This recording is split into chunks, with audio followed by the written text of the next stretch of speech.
What's good, y'all? On Warren Cars back again with another car review, and today I'm here in Brickell, Miami, the best car city in the world, with very special guest, Fresh Prince CEO. Go, man. And his 2022 Royce Cullinan. This is Rolls-Royce's iteration of an SUV to compete with the Bentley Bentayga, the SQ8, the Urus, the DBX. What else? Jaguar SUV, I guess, but it's kind of out of the realm of this. This is the most expensive SUV on sale. This one retailing around $450, I'd say. As you can see, it is a Cullinan, but with the black badge wheels. Very rare option to get on this car, but Fresh got it somehow. So there was a point in time where Rolls-Royce said they'd never make an SUV, but here we are. 2022 Rolls-Royce SUV, one of the best-selling models they have right now. This and the Ghost are the best-selling models. Pretty much carry the brand at this point. This car was developed in 2016 to 2018 and then was for sale in late 2018. It's crazy because in 2021, Rolls-Royce sold 5,586 models, which is 49% up from 2020. This car is white with a black interior. I believe it's an Arctic white. This car basically features the same platform as the Phantom 8, except it's a little lifted. Shares the same 6.75 liter twin turbo V12, making a total of 563 horsepower and 627 pound-feet of torque. That's coupled to an 8-speed automatic ZF transmission with a full-time four-wheel drive system. Weighing in at 6,250 pounds, this car is heavy, which means it qualifies for tax deductions. The same thing as like a G-Wagon almost, you know. People get these for business expenses, able to write it off. That's the only way you should do it, honestly. Rolls-Royce engineered this car to be both capable on-road and off-road. And surprisingly, even though no one will take these off-road, they're very capable. The four-wheel drive system and active air suspension makes it really nice to ride off-road. Very smooth, able to carry high speeds even though the terrain might be a little rough. As I mentioned before, this car is on 22-inch black badge wheels, 255 in the front with a huge 285 in the rear. As you can see, steel brakes. This car isn't built for performance, even though it can cruise at speeds of like 140. Done it myself. It's pretty nice. You can't really even tell you're going that fast, honestly. Now I'll show you guys the doors. This is the party piece of the Cullinan. We got the front doors. They open manually, but when you close them, it's automatic. As you can see, the rear hinge doors for the rear of the car. Characteristic of all Rolls-Royces, as well as the umbrella. This is an expensive umbrella, don't lose it. I've seen these go up to like $3K on eBay. It's wild, valet will steal these all the time.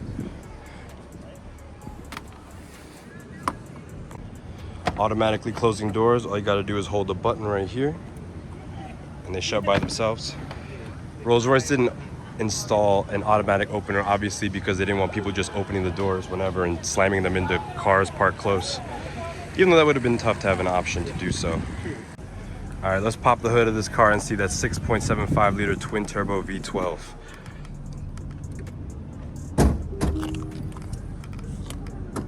There we go, double hood latch opening just like any BMW.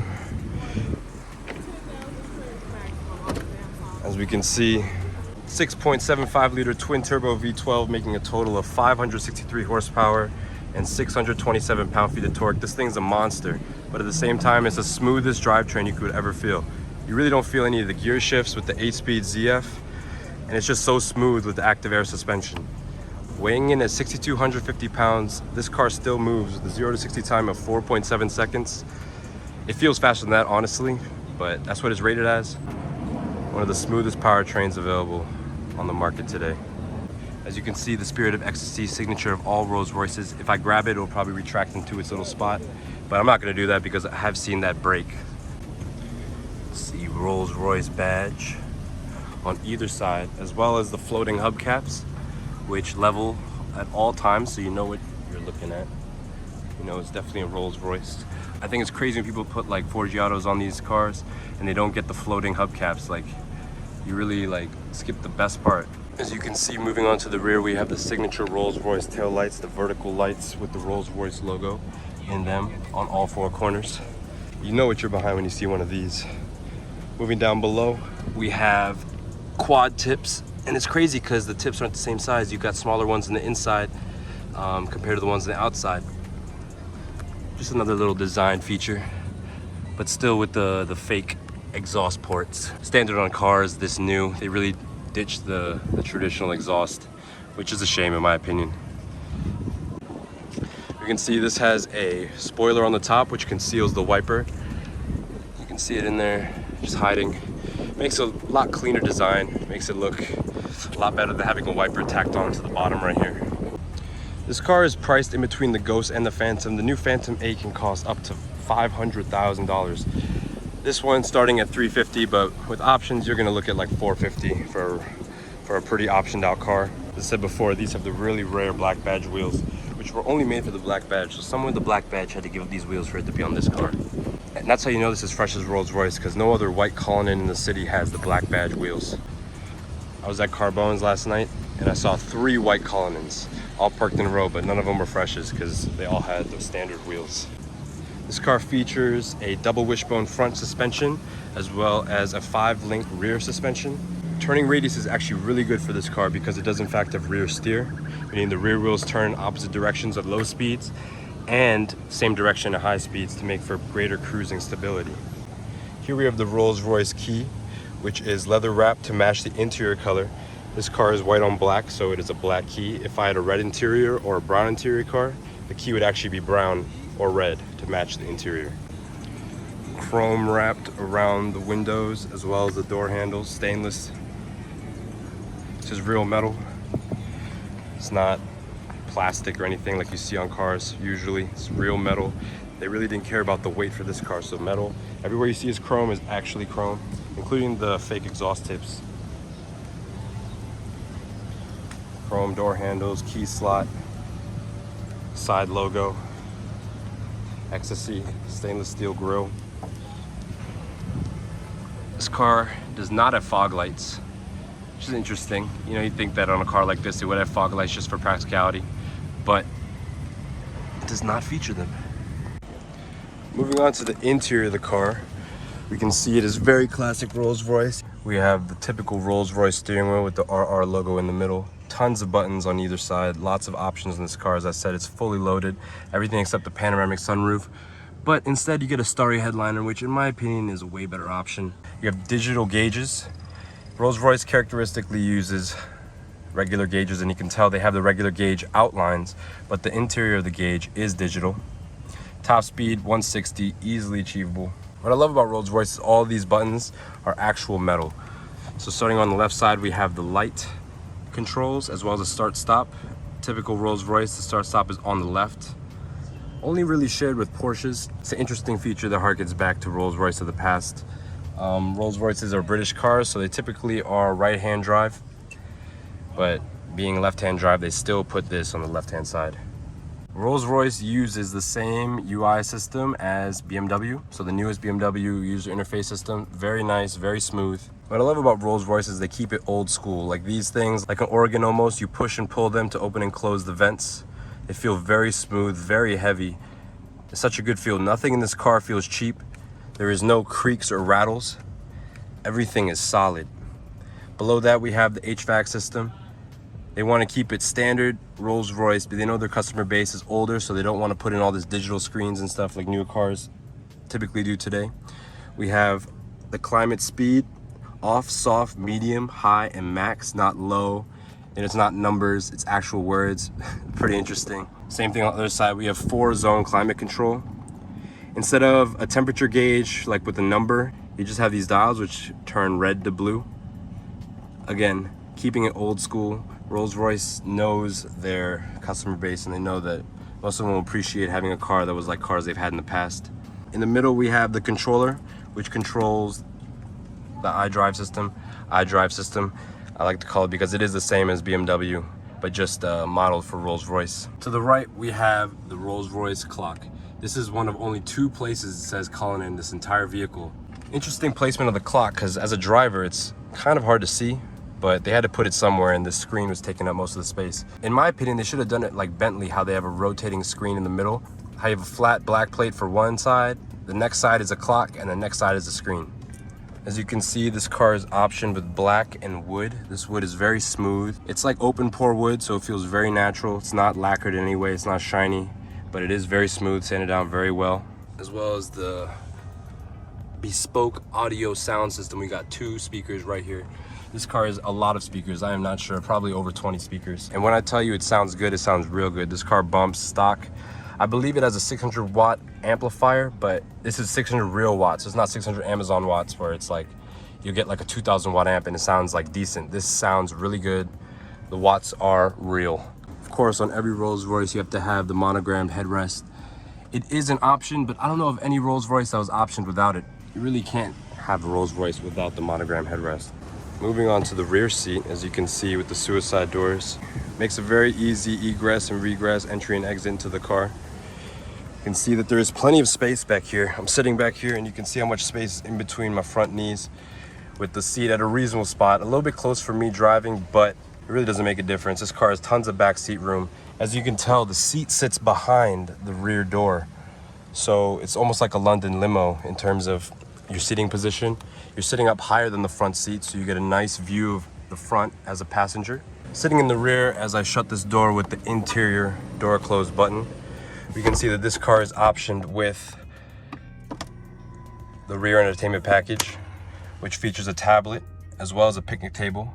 This tablet mimics everything you see on the front screen in terms of the iDrive. You can control the music, the navigation, anything back here, even the climate control. Close it, you just hold the thing again, and you hit this one. And there you go. Rear seat amenities are pretty standard. We got 2 vents with the same organ type openers and closers. Very smooth, very heavy feeling. We have the rear climate settings below that, as well as the rear heated seats. I mentioned before this had 4-zone climate control. It's actually a 6-zone climate control because you have the temperature selectors back here as well as a CD player, because you know it's customer base still probably uses CDs, and they didn't want to clutter the front center console with a CD player, so they put it back here in case you really wanted to put a CD in here. Same with the front. We have the lamb's wool floor mats, very thick, very soft. Feels a shame to wear shoes in this car, honestly. It's like I don't even want to make these dirty, but whatever. Down below, more chrome. This is the floor vent. On both sides is chrome. Looks very cool. They didn't have to do it like this, but it like pops. You can see it no matter what you're doing now. In other cars, this would typically be black. They want to keep it out of the way, just have a vent. But here they want to show off the chrome. It's very cool. Following the front doors, we also have 2 speakers on each rear door. This car has tons of speakers, 2 behind the headrest as well. I'm sure there are subwoofers under the seat, tons of speakers. One of the best sounding sound systems I've heard in any car. As you can see, inside the door, we have the buttons to lower the seats, as well as USB-C charging. As you can see, this car is a split open tailgate, meaning that the top opens separate from the bottom, which gives you a nice place to sit. If you ever feel like it, just fold this down.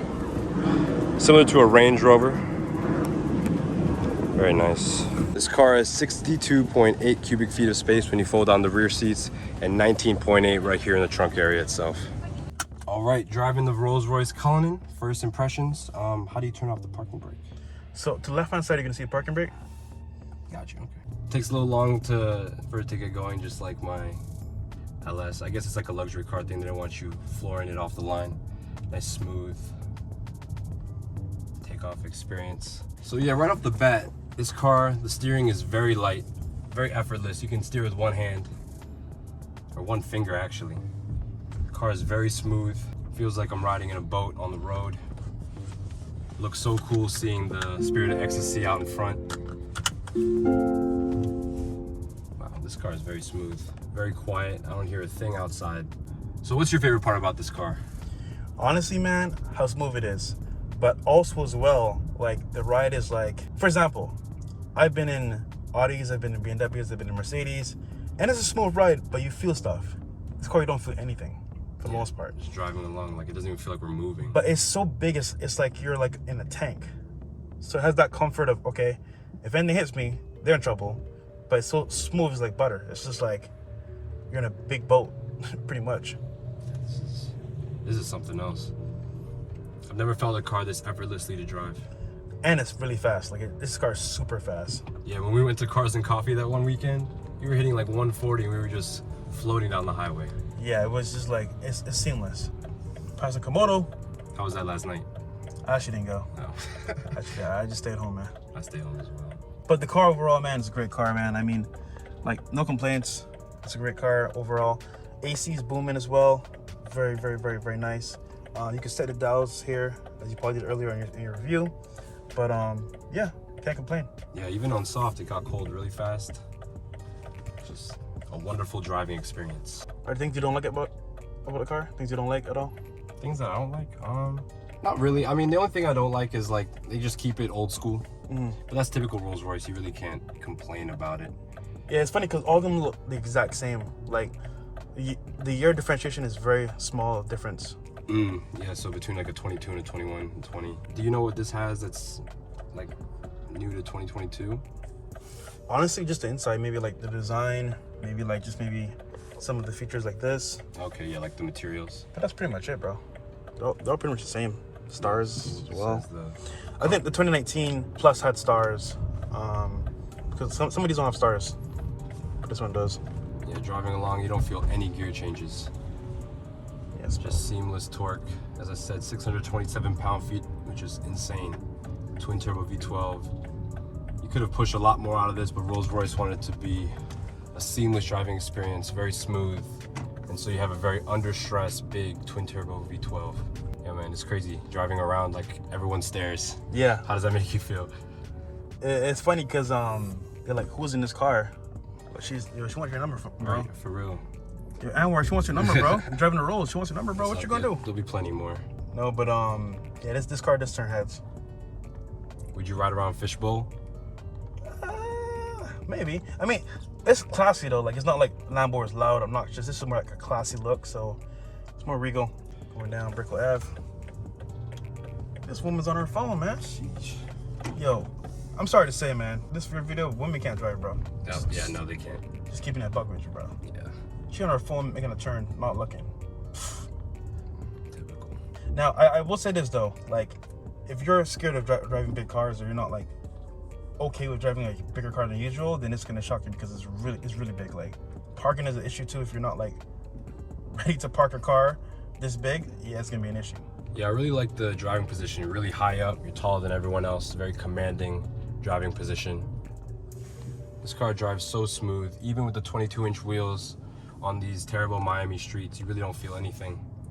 It's just surprising. Usually with 22s, you think it's gonna be a rough ride, but this car is so big that the tires are equally proportioned to the wheels. Now, is there like a performance mode in this car? No, but to be honest with you, bro, you don't even need it. Okay, so we're actually here. We're gonna go drop off some stuff to the homeless over here in downtown, and yeah, they should be excited with the merchandise. So Where'd you get them? I got them designer clothes. Oh, I got them Bape. I got them also. Give homeless people some Bape. Yeah, I mean, it's funny because people always think that like you can't give people nice stuff that are homeless. It's like, yo, they want stuff too, man. That's like, true. That's true. You know. So they can park anywhere here in the middle, and we're gonna drop off some stuff. We got some clothes here for y'all. Got some good stuff. Thank you, sir. This is my bag. This is my bag. It's all good. It's all good. We got other stuff for y'all. Yeah, man. Just giving back stuff you don't use. A lot of people just keep it in their closet, man. But we like to give it away. That's for me, brother. I need to play with that. Yeah, you can. Just pants and shirts and stuff like that. I gave him the bag over there. So. Yeah, you got it over there. So just take a look. I think that's it. From Miami? Yeah, from Miami. So I know it's broke. Yeah, I know it's broke. I have nothing going on in life. I always knew one day I was going to make like that. Oh, it's one day. Where you from? Haiti? Barbados, Island. So, my thing is, bro, if you're here right now, you can change it if you want to. It's up to you. You know what I'm saying? So, yeah, good meeting you, man. I'd rather wait for you. Yeah, man. That was dope. That was good of you to do. Yeah. It was cool to see people appreciate some stuff. Yes, sir. As well as being an inspiration. Your seatbelt on. But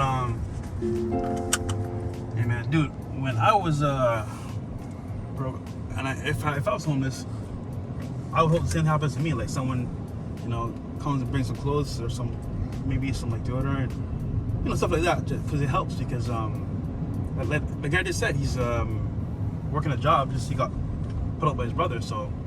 He's not working. He doesn't have a place to stay right now. So Yeah, hopefully he finds a place soon. Yeah, at least you're in Miami. Nice weather most of the time. Yeah, not winter. Yeah, exactly. Bad. But yeah, man. Good review overall. I think they did a good job there. They should enjoy this video. And yeah, W, man. W in the chat for Anwar. W in the chat for me. Remember, y'all, like, comment, and subscribe on this video. Got more reviews coming soon. This one was a little rushed compared to my other ones, but you know, you gotta get it done no matter what time it is. So yeah, I want to thank Fresh again for letting me drive his car. I don't know how many people have driven his car. No, nobody. Dang, only me. So there you have it. Thanks again, y'all. Like, comment, subscribe. Y'all be easy.